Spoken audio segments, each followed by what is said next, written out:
So in our try lane, we're going to work backwards. This is a really good point, and it's the start of where we kind of play the lane correctly.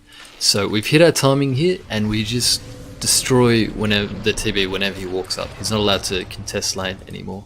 We've hit our timings, which is level 2 on supports. But this could have been much sooner. Level 2 on supports is not something that happens 5 minutes into the game. So the question here is, why didn't this happen sooner? What we're going to do is look at this lane from the start, and in fast play, see how we lose control. So from the very start here, before the creeps are spawned, we see Disco Fries here is being cheeky behind the tree. He's blocking the camp. Now the ideal way for us to win this lane is through this through this small camp. We get the spawn here, and then we stack it, and then we can pull it and deny a lot of experience and farm safely under tower at the same time. So that won't happen for a while. Right now we just got some awkward skirmishing, and we'll get onto that later. That'll be the next step. What we're really looking at is the usage of the camps. So Radiant try to pull or stack, I'm not sure which, because they fail at both. But the idea is there. So they're going to actually get the pull off on the hard camp. And you're going to see what effect this has on the lane. So right now it's been pushed under tower and being dragged right back here. So I want you to look at what happens with this creep wave. It's being held as well, so no pressure under tower. We've chosen at this point to pull in return. So that point that we talked about when we hit a timing where we can kill the Terrorblade, that's actually right now. We delay that because we choose to pull instead. The creep wave is actually at a killable point, but we choose to pull. So that's pretty iffy. But you can see why. We're pulling because, like, to make up for a mistake that happened already by letting them pull. Obviously options are block the camp preemptively, or block it from spawning, or simply be here to prevent them, whichever is more applicable to the situation. But anyway, what I really want you to see here is the fact that Terrorblade, like, forget this shit. Terrorblade has been farming, like, here in this area very safely because of the pulls they've been able to do. It's only now at 4 minutes and 30 seconds have we actually tried to go kill him. Maybe we could have done it at 2:30, but what is happening here is, instead of every 30 seconds an opportunity to kill him, which is every creep wave, it's every 4th or 5th creep wave, every 2 minutes or so, because of the fact they're able to exploit these hard camps. Alright, now we're going to look at the minute. We're going to look at the small scale. How do we allow them to pull, and why didn't we win the harass wall? So just starting again at the start, we're going to watch this. It's a normal or slower speed now, just to get into position here. So Radiant have adopted a really nice position. In this little channel here, it's very difficult unless you're actually out here for Dire to contest. It's very difficult to play through these trees. It's really awkward. Maybe you can do it as one hero, but as two heroes, it's really awkward. Now look what happens to Fiber here. Using the cask, really nice, you know, but you can't do anything with that because Ram is not in position. I've spoken a lot about Unity, or probably not enough of Unity with our supports, so Radiant do that really well here. 2 supports at the same time, in the same place, the damage is together, so it's functional. What we're doing is not that, and I just want you to look at that now. The unity between supports is not really there. Fiber playing one area and Danny playing the other area, and it's kind of really difficult for us to play 2 heroes here. What we should do really is 2 heroes over here, and then we can actually harass the TB, right? If you walk up to here, you can't harass the TB freely. You never really will. This is the key to why this area is bad, because they can just hit you and the carry can come over and you're kind of buggered. You've got no easy access. This is a bit of a trap. If you're over here, they have to really commit all the way around to get you, and that's very difficult for Radiant to do. And the same principle is obviously true in reverse.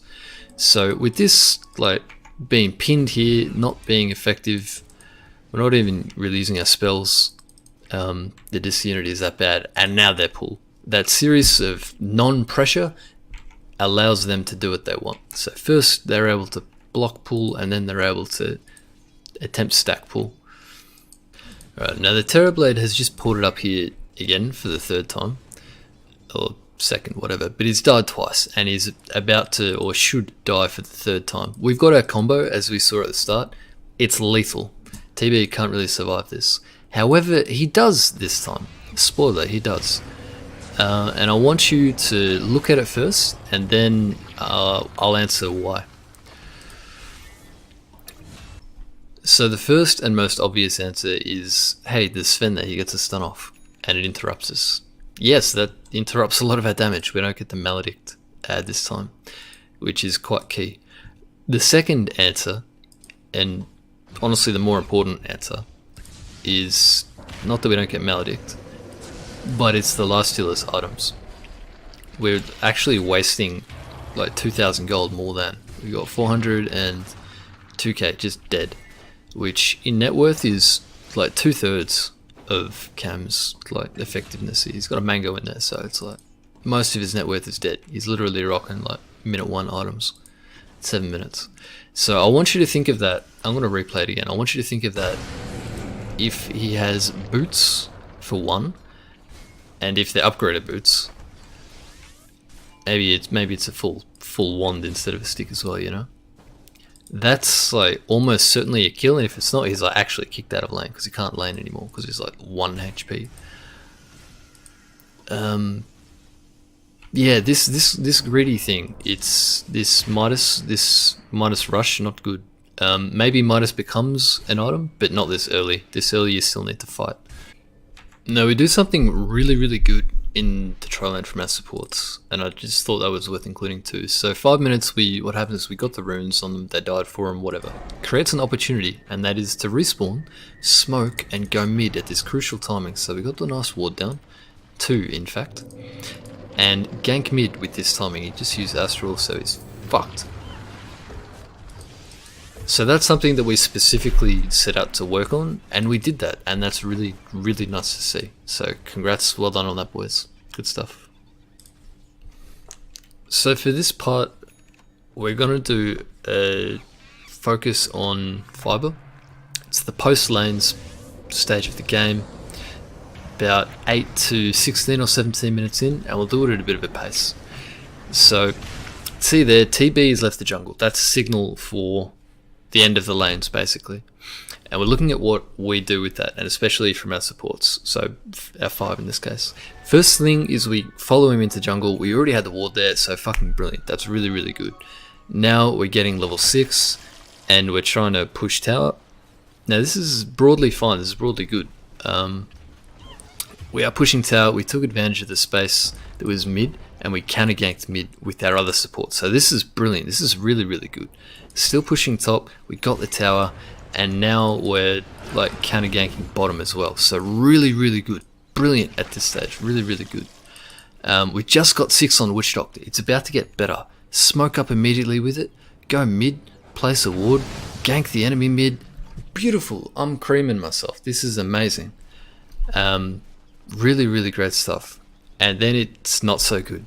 So now we've got 6, and we're just kind of no longer providing anything for the Nax. This is when Nax kind of wants to be alone, and we don't really want to push here unless it's with 4 or 5. Now it's getting a little bit worse because Nax has gone to jungle here. Lifesteal is jungling, and we're just farming. So this is kind of efficient, but it's actually not what we want. We want to be threatening. We want to be threatening towers. Right now we're just trading. And that's strategic specific, so other times it'll be different. But where you actually want to be is where you will be in a minute. But it's, again, reactive instead of proactive. And it kind of takes the enemy to fuck up a little bit for that to happen for us. So, great rotation. But it's a rotation that should have happened, exactly the same thing should have happened 2 or 3, probably 2 minutes earlier. Anyway, smoke down to the bot lane, place some wards. This is where we want to be, this is where we want to push. Fucking brilliant. Really good. We get a pick because we're quick and efficient. Really good. So I'm going to pause it here. Absolutely amazing. A lot of improvements. This is where I said when I was casting, this is normally our weakness, and look what we did with it. Massive, massive impact, and you can see how it focuses, how it changes the game. I just want to be really clear about this next stage, so I thought I'd bring up the old graphic. This is the strat that we were attempting, or definitely should have been attempting to do consciously. So it's the lower risk dire split push type thing. So you got the one hero sitting top. In this case, it'll be the Ench or the lifestealer, probably the lifestealer, playing the dead lane top, preventing Radiant pushing them in, and then slowly and surely, and sometimes quickly, real push bot. So that's where we kind of take control, get over the easy terrain, take the towers through that. So when I talk about this supports movement, I love to see Danny rotate mid. I love to see Danny go down bot, and I wanted to see a little bit more from the Witch Doctor. Rather than sitting here top, I don't think the next needed you to fulfill his role. So that's why I was super keen to get you down here. What we're looking at here is the push at 17, 18. So we've adopted the really nice slow die aggressive push. We've got the one dead lane hero here. Right now it's Ench. She can just handle 2-3 heroes at once. And we got 4 heroes bot. Now this is really, really good, except for the fact that they're showing we don't need any more than the lifestealer just to push this tower.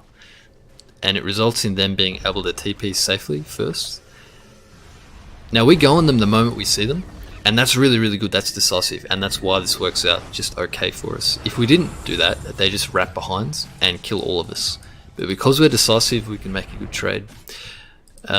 What I'm really saying is here, this trade doesn't happen at all if we don't show those heroes. Though they don't TP in the first place if we're not showing heroes, because they'll never TP down here if we're showing heroes. And I'm just going to replay that just so that you understand. So we're showing here. We're going to slow it down. They TP initially when they see this. There's a replay bug. There is an OD TPing here, and they're here because they see that we're here. They are allowed to TP behind us. Right? That's what I'm getting at. This is not allowed to happen. What they're doing. It's only able to happen because of us showing. What we've got here is our transition into true dire aggressive. What we did before was slow dire or pussy dire.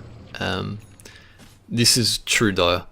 So we push it in bot, we're making them respond, and we're pushing in top at the same time as we're pushing in mid. And we're looking for ganks as we do that. So this doesn't work out, that's fine. And we're just going to fast forward a little bit. We're pushing in mid at the same time. The space we've created bot and the space we've created top allows for pressure in the third lane. And that's the theme that you're looking at here. So this is something that we haven't really done very well, this creating pressure for kills, but we're getting better at it, which is what we'll see here. So pressure top, this creates again an opportunity for pressure mid. You can see TB is just alone pushing bot, but look at that. Alone, mid, support, nah, dead. Easy as you like. Now Radiant finally come over here, almost getting a tower out of this. A lot more pressure on top. Space for a tower with the catapult as well. And we're really nice being able to back up here and even go for a little bit more. So we'll just play through this fight. And you can see it starts on our terms, so it works out better for us. Lifesteal here just kind of dies to the TB damage, but look at the wrap damage from Ench, right? Brilliant. Radiant aren't really allowed to take this engagement. Cost them buyback on their mid, and it's really only a trade on kills anyway. So what kind of happens instead of, like, the reason we don't just win the game here, potentially you could say, is we just run out of steam a little bit. And I would point to our early Midases for that. This is something to think about. So the Midas on our 2 cores, our 1-2s, Ench and Nax. Maybe if you have Midas, you have more sustain, you have more impact damage. Maybe we don't die to Doom. Maybe you can run away. Maybe not. But that's what I want to think about. The timing window that it hurts or doesn't hurt. So very soon after that, we respawn and we push out bot lane again. Really nice. Tops push, mid is being pushed, and we go for Roche. So this is actually really, really nice. We did this game at a really steady progression. We actually did the right things. Just not at the right pace, perhaps, and that's what we see in this clip. So Radiant have made a smoke play bot, fair from them. They've found nobody here, and now they understand, oh, they're doing Roche, right? it should be too late for them. We should have this wrapped up, but we don't. And we don't because we don't, I'm just going to pause it here. We don't actually use our potential. I think I said that again. We don't use our potential because we don't use the Beastmaster, the body, or the Necro books. Mostly important is the Necro books. We've already got a hero showing mid. We've already got a support standing outside. We've already got Hawks and Wards and all that stuff. Any more is kind of overkill. If they're able to just walk through this, like regardless, you kind of fucked up already. The key idea is we should have like done this at pace. So I'm just going to play through the fight here to see what happens, because it's very, very low. Like, no question about it. If we were to actually taking this, we'd already have Aegis. And we lose it. I think the Doom picks it up here. And because of how strong we are, and because we're like kind of already in the lead, or at least in terms of matchups and timings, we're in the lead, it's like, fight goes alright. But it could have gone so much better, you know, if we have the Aegis for this, right?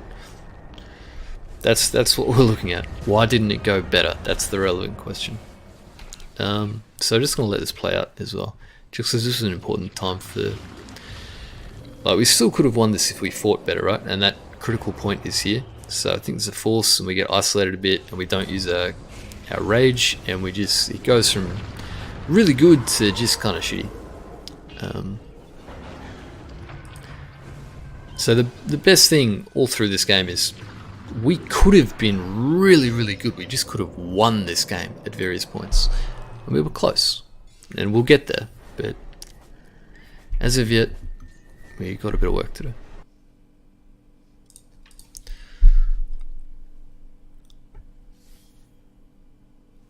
Summarising game 1, lanes were pretty sloppy. Could have dumpstered the TB. The rotations from supports were really, really good. We could have adapted into slow dire aggro a lot sooner, maybe between 2 to 6 minutes earlier. But the first 3 minutes of those was pretty effective anyway. Even if we didn't like do the strat, it was still like killing Terrorblade, killing OD, so worthwhile stuff. But then we just went kind of passive, you know. So we were pretty sloppy with objective taking. When we did get to the right areas, pretty sloppy in execution. So that talks about vision and the info wars that we're doing, the positioning, and big thing is the tempo at which we do it. So this is why I'm a big fan of like drafting heroes that hit towers at a fast pace, because you can trade and you can just play at a high tempo. And it also covers things like items. So we talked about the Midases on the cores. We didn't talk about the Midas on the support Grim, so 3 Midases for the team. That Midas on Grim hurt us in subtle ways. So we could have had an Arcane Boots or an Urn, for example, and that would have been really, really good for sustain and team fights. And these things will come with experience. So we're really starting to play good Dota. It's just that we need the experience to execute that really well. And if we were to put these things together, you know, if we got the first 22 minutes right, you look at this graph, I flamed only the first 22 minutes here. After that is kind of irrelevant for our purposes. And if that was, you know, here, this is way down here, we're looking at 10 or 15k lead as a snowball flow-on effect. We could have just stomped this game if we get these first 10, 15, 20 minute things right.